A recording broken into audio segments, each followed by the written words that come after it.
Wenn wir heute versuchen, If we try today to say something of ethical interest about films, then it's probably a good idea if we go back into history a little, the ancient period, and look to see what they understood by performing art, by acting. Because we have these very ancient sources, and it's interesting to see what Aristotle, above all, says in Poetics about dramatic art, something we can still understand today. It is a mimetic art, mimetic action. What are we imitating? What are we emulating? Things drawn from human life, but not really human life as we know it, but the figures we see, the characters we see are like models.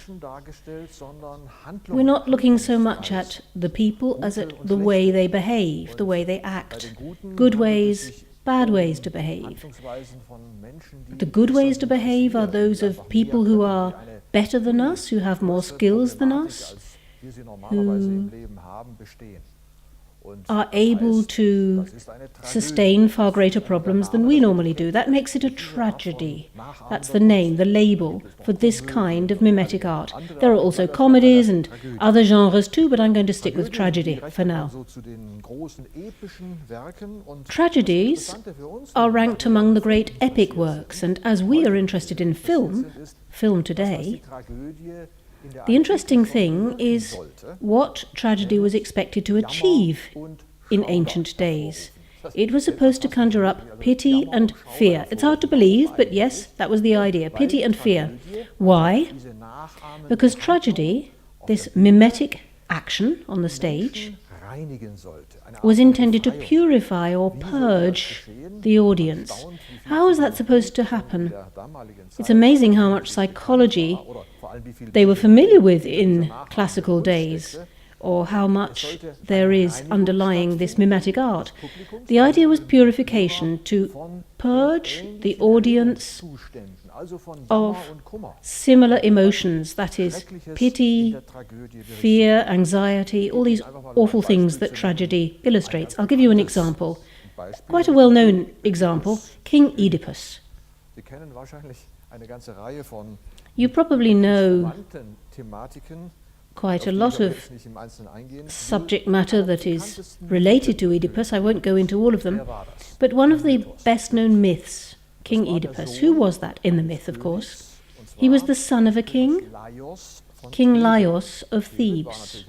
Thebes at the time was a well-known city, of course. And this Laios was cursed by another king. Why?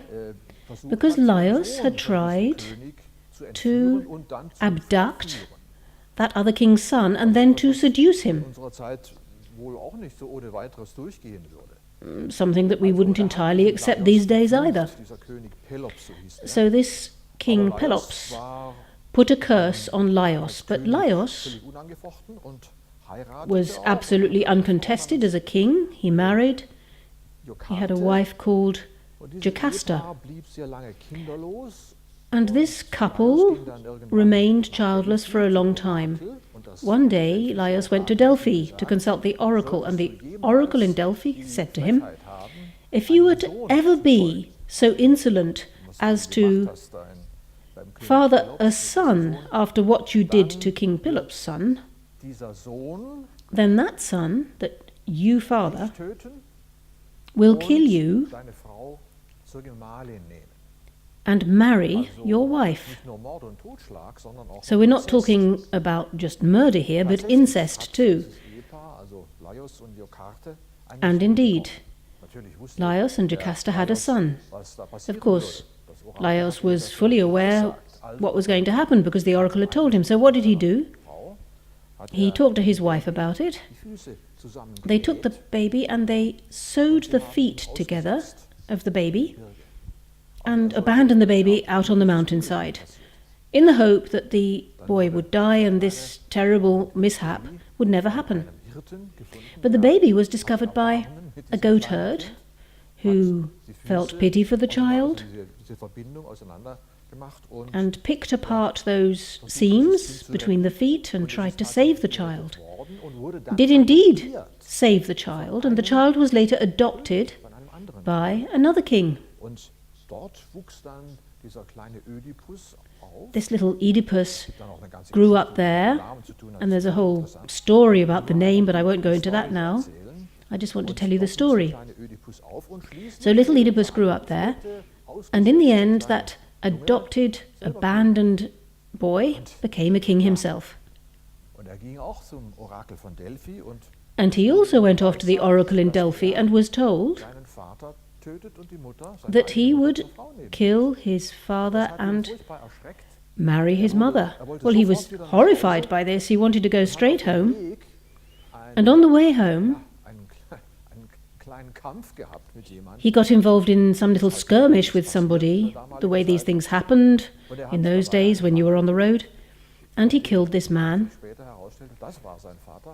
Didn't turn out until much later that this was his father, Laios. Of course, he didn't know all that at the time. But by doing that, he ended up marrying his own mother, because as he was passing a city, he freed it from a terrible monster, the Sphinx. The Sphinx was guarding the entrance to the city of Thebes, and anybody who could not answer her riddle was killed. But Oedipus was able to answer her riddle. So the curse was lifted from Thebes. He was able to enter the city, and the reward was this woman, the queen, the king's throne. So he inherited it or whatever. And as a result, he married his own mother.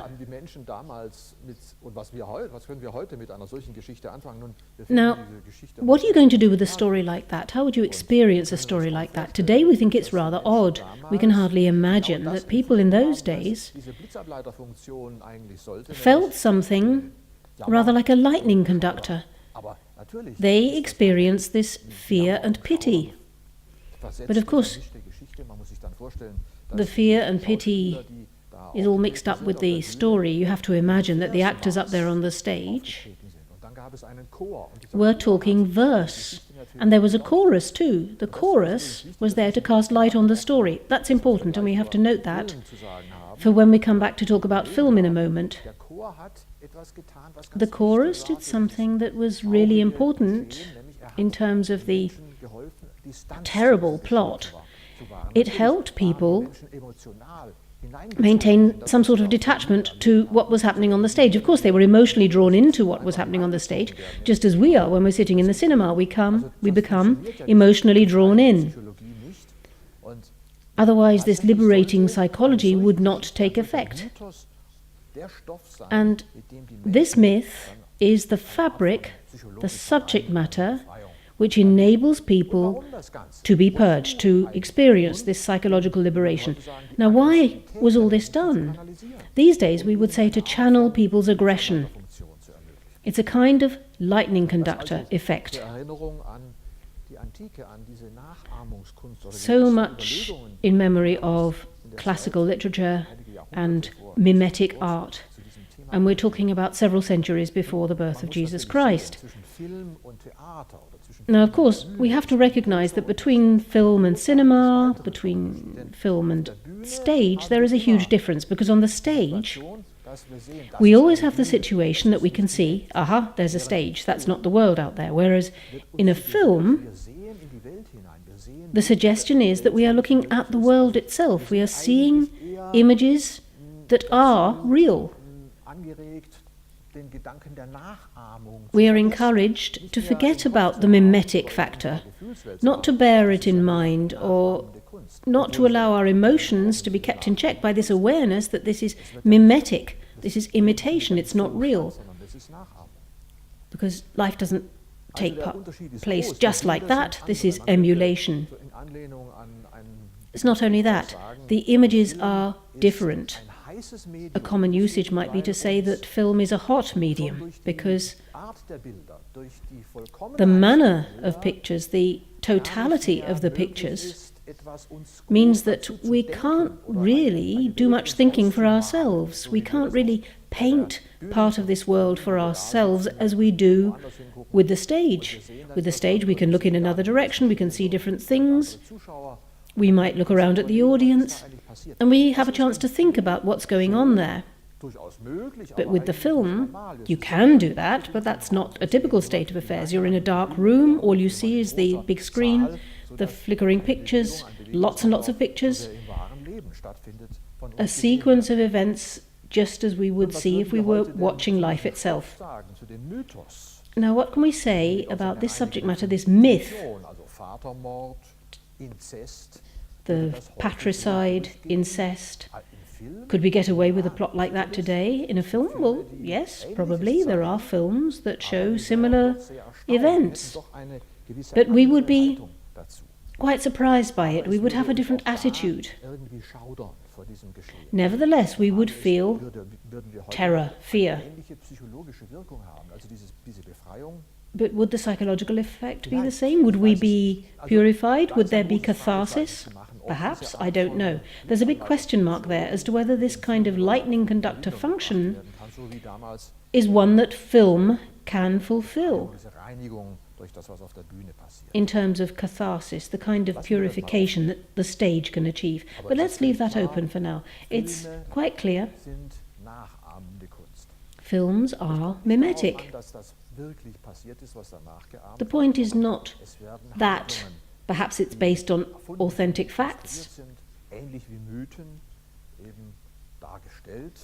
but fictitious facts usually are performed. They are emulated by actors. And if we think about whether there are any ethical rules or recommendations that we might come up with, well, one of them would probably be one that is always met in the theatre when you're looking at a tragedy. You should know that what you are looking at is mimetic, is emulation. It would be good if that detachment which the audience has to what is happening on the screen could somehow be flagged up. Why? Because otherwise, with this hot medium of film, we are otherwise drawn too strongly into the images and don't have that emotional detachment. We are overwhelmed by the pictures. I'm going to talk a little bit more about that in a moment. So the realistic element, which they were working with in epics, in myth, and with tragedy, is much simpler in film and much more perfected as well. So one has to ask, should we be thinking about any ethical rules? It's not such an easy matter because we want an art here, and we don't really want to impose ethical rules on art. Why would we want to do that? Well, as we're about to see, a few rules are quite persuasive and should be respected. But let me say something first about this proximity, this lightning conductor function and this catharsis. First of all, I want to show how important it is that films don't overwhelm us, they don't overpower us and flood us with emotions that we cannot fight our way out of. Apart from that, the creative resources that a film has shouldn't really be subject to normative limitations. As we heard, patricide, incest were just as condemned in ancient days as they are today, but nevertheless they were shown on stage. So as far as the subject matter is concerned, it would be absurd to come up with rules that say, no, we're not allowed to show this or that. Although maybe there are a few things, as we shall see, which shouldn't be shown. But the first point I want to make is that the character of mimetic art should remain clear. It should not be the case that we are overpowered by images and emotions and cannot extract ourselves from them. And from that I think we can draw a few conclusions with regard to, say, violence, whether it's sexual violence or any other kind of violence, violence with regard to human bodies, women, men. This violence should be seen with a certain detachment, just as we do in tragic art. The question is how we go about that, or how we observe the limits. That would be an ethical boundary. If we say the violence that is shown, the aim being to free people from their own aggressions, of course, whether or not that is ever successful is a matter for a psychologist, not one I can answer. But this freedom, this liberation from violence through images of violence, should be done in such a way that the audience can retain a certain detachment. Now, that's all very abstract, but I'd like to give you a couple of examples where we can see that violence does play a big role, but the detachment is maintained in what I feel is an exemplary way. First of all, let me mention a film that is just 5 years old now, No Country for Old Men. A film by Ethan and Joel Coen, the Coen brothers. First released in 2007, and it received 4 Oscars. The story, really, we'd probably say, is very brutal.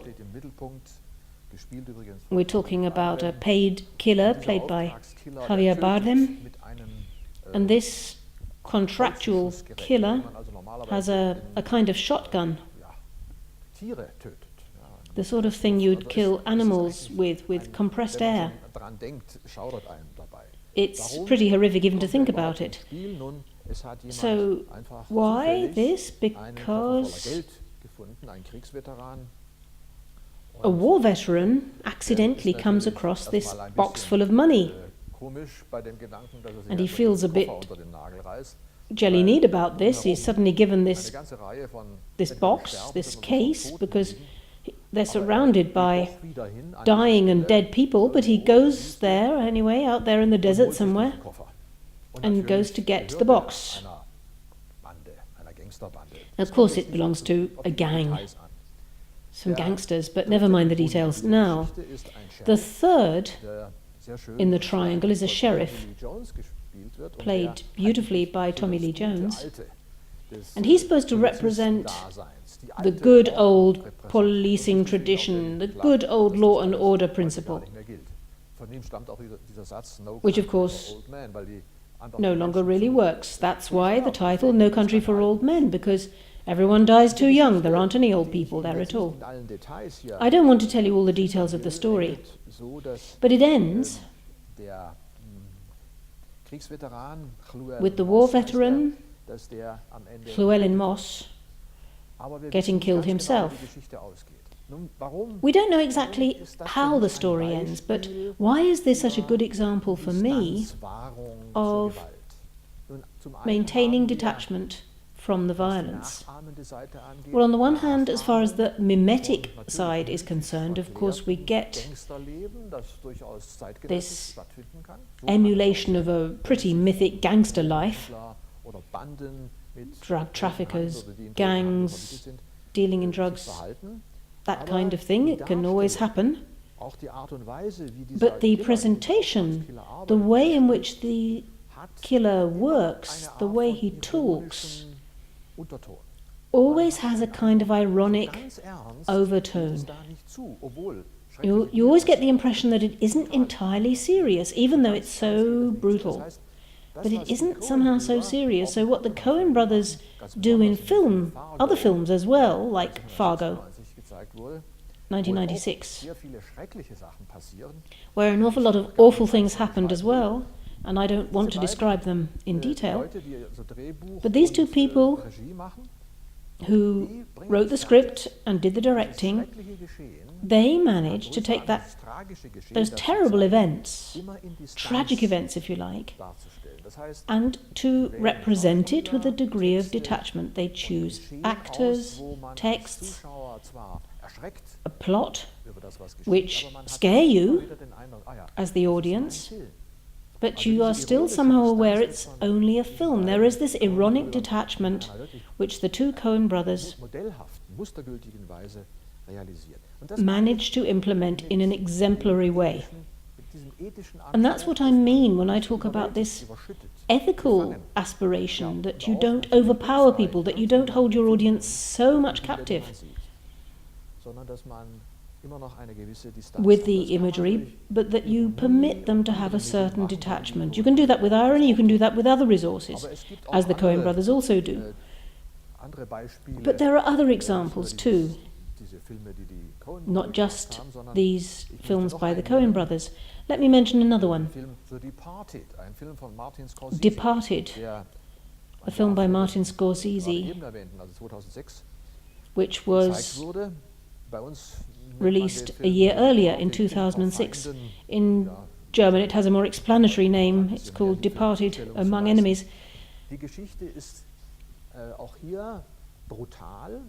Again, it's a brutal story. It's about a mafia boss and the gangsters around him. This mafia boss, Frank Costello, lives in New York, and Costello is the boss of the entire region. And of course he always has to defend his patch against rivals, and he has infiltrated the police force with his own people. He has people in the police force who provide him with information. And sooner or later, the other police discover this, and they send their own plant, their own mole, into the environment around Costello to get hold of information about these sources that are working for the police. So it's a kind of double espionage with the spying going on both sides. All of this takes place in a milieu where nothing is forgiven. You make the slightest mistake and you are immediately brutally punished. And this Costello is a tyrant who exerts a regime of violence. But this policeman actually manages to infiltrate the circle and finds out who the mole is.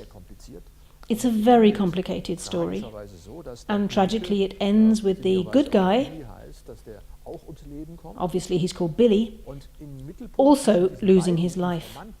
And in between these two informers, the policeman who informs the mafia and the policeman who's infiltrated the mafia, they are both friends with the same woman. That's a device which speeds up the story, I suppose. Her name's Madeline, I think. She works out what is actually going on. And although she, of course, doesn't die, both the informers do. And then it's a really tragic end. But you can see here, from the way the actors perform, that a certain detachment is there. Now, it's not the sort of film you'd want to see if you are easily scared, but nevertheless you can tell it is a film, it is a story. It's not something that grips you by the throat and doesn't let go. It doesn't glorify physical violence like No Country for Old Men. You see all sides of physical violence. You see what is reprehensible about it. You see all the amorality. And the amorality doesn't actually gain the day, not even in The Departed. Everyone dies in that film. So in fact the tragic model is quite well implemented. This is quite an interesting factor if you look at The Departed, which to me does have a strong ethical relevance. And this was relevant to tragedy as well, because the main characters are both guilty and innocent.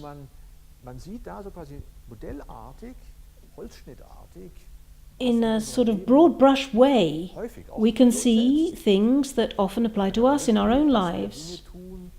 We do things that we are quite well intentioned about. We didn't want to do any harm, but somehow we get dragged into something and we're stuck with it. This ambivalence of being guilty and yet not guilty at the same time.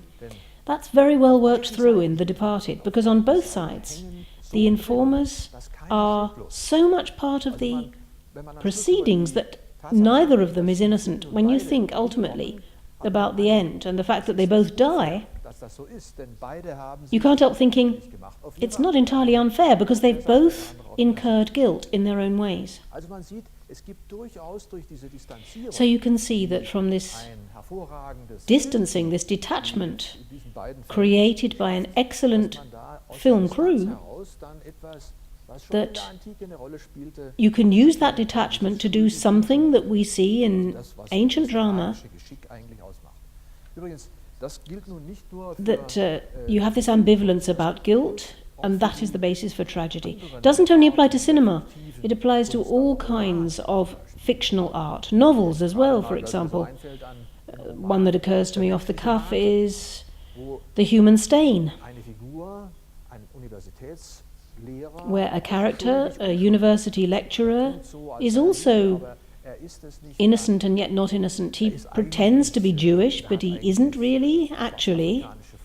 He has Afro-American ancestors in the United States, and he says one word. He uses one word, the word spooks. He's talking about students who never turn up to his lectures, and he says, are they real or are they spooks, or something like that. And spooks has two meanings.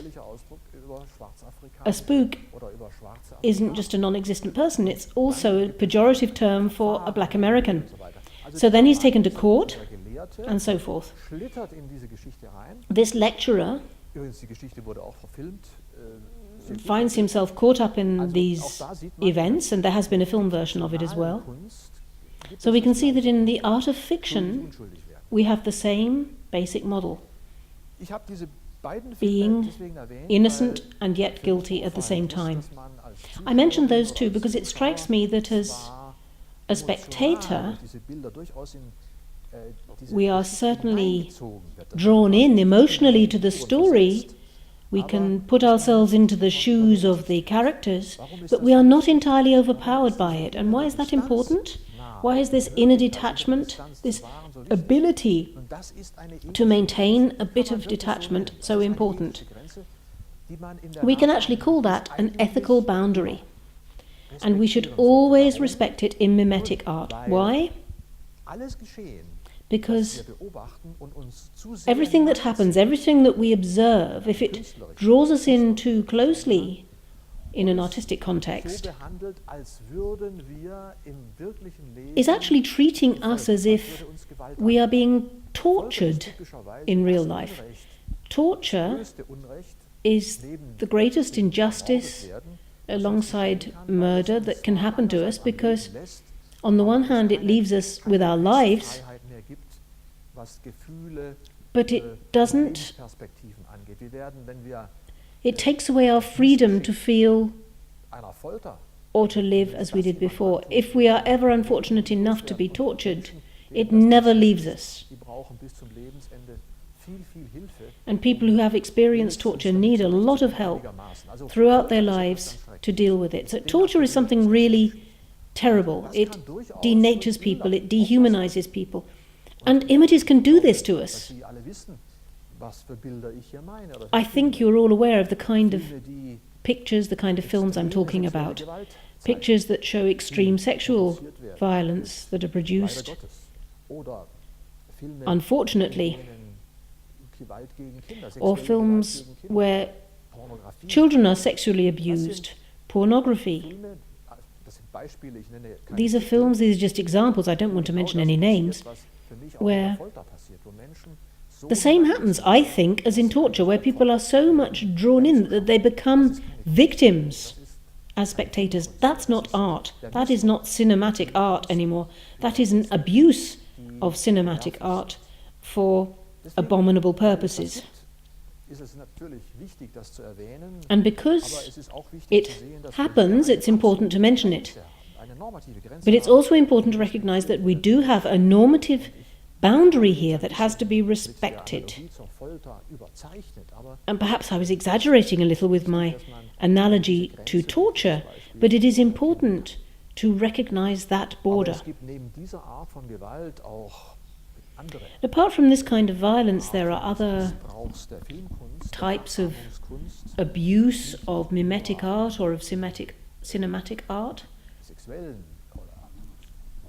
I'm not just talking here about sexual or demeaning contexts. There are also films which are specifically made to influence the way people think, to encourage prejudice. And I'm just going to mention one film which anyone here in Germany probably knows, the film Jud Süß, which was made by Veit Harlan in the 40s. Why was this film made? It's the story of a Jewish banker called Jud Süß Oppenheimer, who was executed in Baden-Württemberg in 1738. He had been a friend of the Duke and had financed the Duke of Württemberg. And of course, there were those at court who envied him, who were jealous of him, and some of these courtiers wanted to be rid of him. There was an anti-Jewish pogrom afterwards as well. And this Jew Süß was taken as a model by the Nazis after the First World War began to conduct propaganda. They didn't just want to intensify the existing anti-Semitism in the country, but they wanted to strengthen Jewish sentiment that Jews are not humans. They are miserly, they are greedy, they are terrible, they may look like human beings, but really they need eliminating. That is the idea behind this film. It's a terrible motivation for making a film like this. In fact, a whole number of Jewish actors were chosen to play in this film. But it was nothing but propaganda. And there are other works of propaganda like that from the same period. We've seen other films which can be downloaded off the net where Muslims or the Prophet of the Muslims are insulted in images. This is another kind of violence and glorification of violence compared with the one I talked about before. Ideology is at work here. People are having their prejudices strengthened. Of course, you have to have those prejudices in the first place. A film like Jud Süß only works if the prejudice already is there, but the prejudice was there. And we know that neither anti-Semitism nor hostility to Muslims has disappeared. They are things that we still confront. I'm not going to try to assess how great this threat is, but it remains a threat, and it is one that can be reinforced using artistic means, abusing art, of course.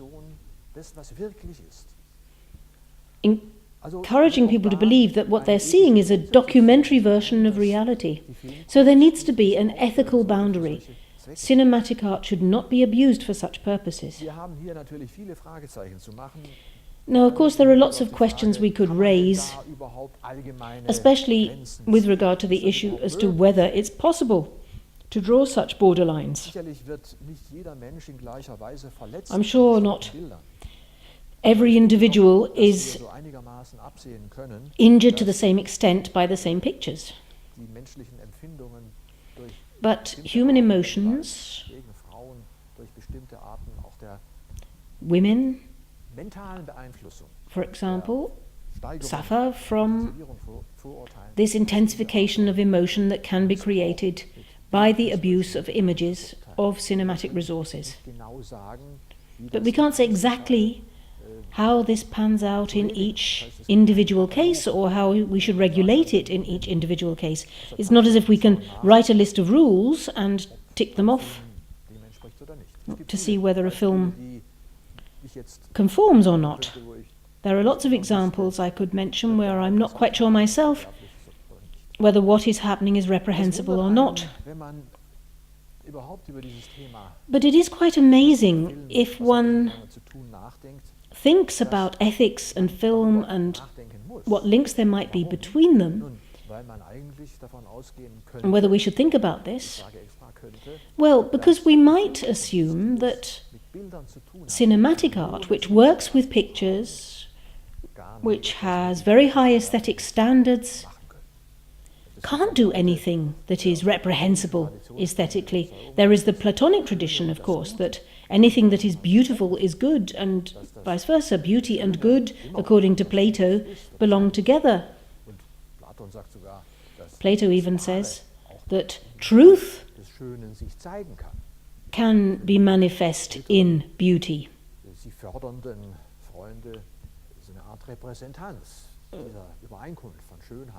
So there is something representative about truth or goodness in beauty. So it's sometimes hard to believe that beautiful things might be reprehensible, because cinematic art has aesthetic aspirations, aesthetic standards, and you'd think that this would be based on sound morality, but unfortunately that is not the case. But let me finish by mentioning just two examples which show us how beautiful images can be that aren't actually beautiful in the normative sense. And this brings me back to the lightning conductor and the catharsis, this aha effect that we can have in ancient tragedy, for example. Let me mention one film which I think is exemplary in this respect, an Italian film from 1948, Ladri di biciclette, Bicycle Thieves, a film by Vittorio De Sica, with actors we've forgotten, Lamberto Maggiorani and Staiola. What's this about? It's a very realistic situation. In post-war Italy, 1948, so it was actually shot prior to 1948, a situation of unemployment. The war has just finished. A lot has been destroyed. Not just buildings have been destroyed, but human lives, destinies have been destroyed.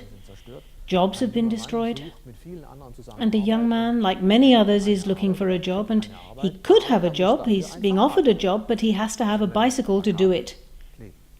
And it's about poster sticking, bill sticking. He needs the bicycle to get around. He has got a bicycle, actually, but he's pawned it.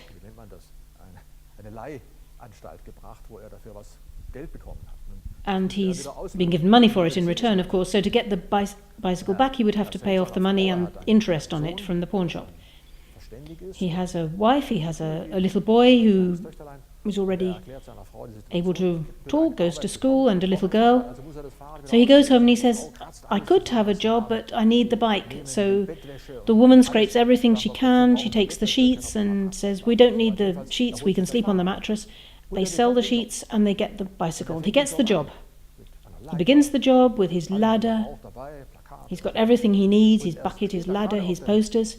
And he's just standing there on the ladder, sticking a poster, and he sees a young guy run off with his bike, and it's gone. It's a tragedy.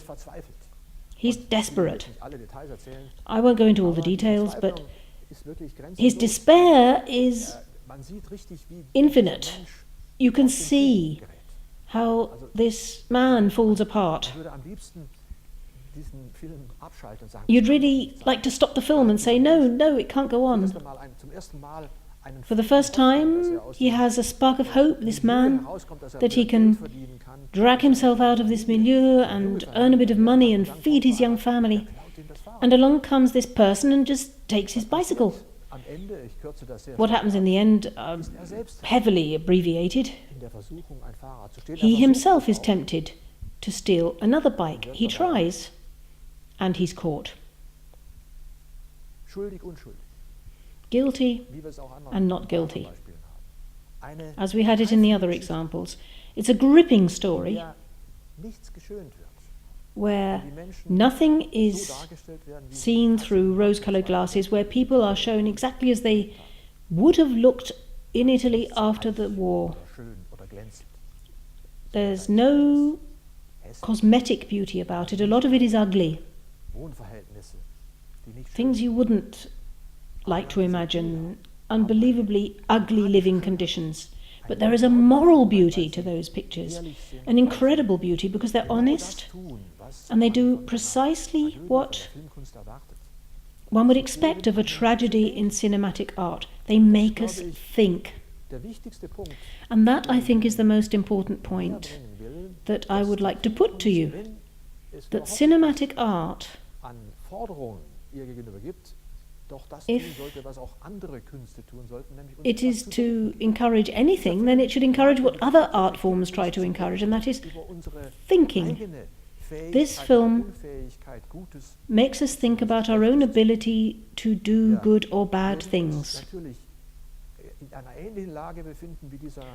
Of course, if we were in a similar situation, like that man who's lost his chance of a job, if we could do something by stealing, would we do it? Would we be able not to do it? This young man shows that you get to a point where you are so driven that perhaps you will do it after all. Ladri di biciclette, wonderful film. And another film which makes us think in this exemplary manner is a film by Ridley Scott, Blade Runner. 1982, much later than the one I just told you about. This is a science fiction story. And again, I'll only tell you a few elements of the story. We're looking a long way ahead in time. We're talking about 2019. Bearing in mind the film was made in 1982, it's a long way ahead, and it's set in Los Angeles. In the meantime, the universe has been colonized by humanoids, beings that look like humans, that might be mistaken for humans, that are not allowed to come down to Earth. Their sole purpose is to do this dangerous job out in the cosmos. They are replicants. Comes from replica. They are imitations. They are made. They're given an artificial memory of things that never actually happened to them. They're not real people. They are beings that look like people. And on Earth, there is a kind of police force called the Blade Runners. Blades because these were the police who were expected to keep an eye on the illegal trade in razor blades. That's not really important, but that's where the title comes from. These Blade Runners are supposed to track down replicants who come down to Earth illegally and to eliminate them. And the word they use for eliminate is to retire. They don't say to kill them, they say to retire them, as if they're given a pension, but they're not. And then something happens which is bound to happen in a film. A woman, a replicant, appears and the policeman at the center of the story, Rick Deckard, falls in love with her. That doesn't matter, none of that matters. But what is important is that this film makes us think about what is the difference between human beings and humanoids. What is a person? Is a person... Can a replicant be a human person, a human individual, or not? What role does memory play? Why does a replicant need memory? These replicants are only able to live 4 years and then they are retired. The whole number of really difficult questions that are addressed in the films. You don't see the questions, you see the pictures, but the pictures make us think about who we are, how we sustain our lives, what is going to happen to life on this planet. In this period on the planet there are very few proper animals, and a life where we can trust others, a life where there is sympathy between people, trust between people. There are huge question marks there. We don't know how a world where things like this happen must be like. But this film gives us a lot to think about, and a lot more than I have mentioned here. That is the ethical requirement that I would place, that I would require of film, that it makes us think. And like in Vittorio De Sica's film, it doesn't have to be beautiful. What we see there is not beautiful, it's a real world. But films should make us think. And they should make us think because really we can learn from this artistic work. It can make us pensive. We don't want to be overwhelmed. We need to have our freedom to be able to think, and that means we need that detachment from the pictures. Thank you.